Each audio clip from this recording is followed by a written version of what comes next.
One of the committees, in the first place, thank you for coming by to my office. We had a very nice visit.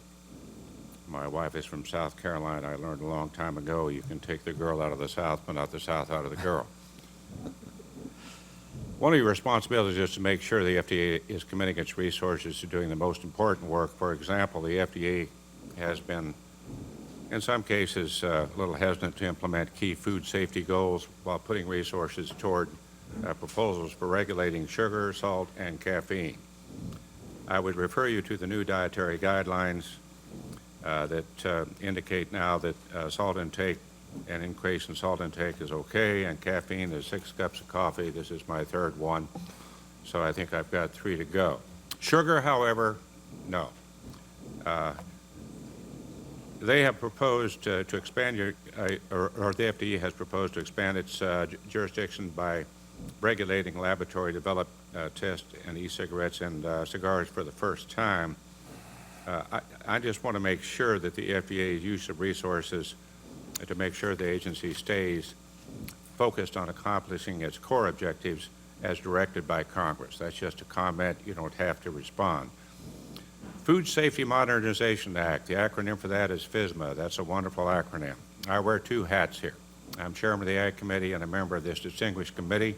I'm concerned about potential overlap with these new FSMA regulations and the requirements that farmers and ranchers with which they already have to comply. We need to make sure the FDA is working with the Department of Agriculture to ensure these new regs and requirements are being harmonized with those already on the books. Will you commit to working towards that end if confirmed? Yes, be glad to work with you on that.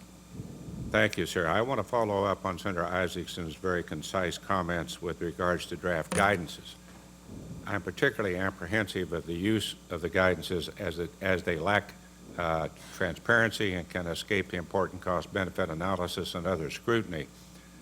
What are your thoughts about setting a maximum period for which draft guidance can be left outstanding without being finalized or substantially revised? And secondly, when commentators have expressed concerns, shouldn't the agency be required to publicly respond to those concerns, or at least how the concern has been addressed when a guidance is finalized or if the agency has rejected the concern?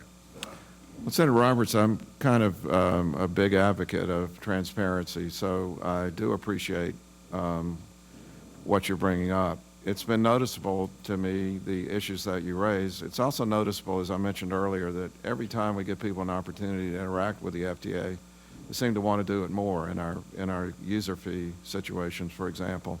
The number of meetings requested always greatly exceeds the number that we have. So the critical thing to me is getting whatever the correct format is moved along as quickly as we possibly can through the process so that people understand what the FDA is really thinking. And in the case where it really needs to be a rule, they understand what the rule is and how to implement it. So, you know, to get to the details here, I need to come by and spend some more time with you to completely understand how you see it, but would be glad to do so. I appreciate that. My final question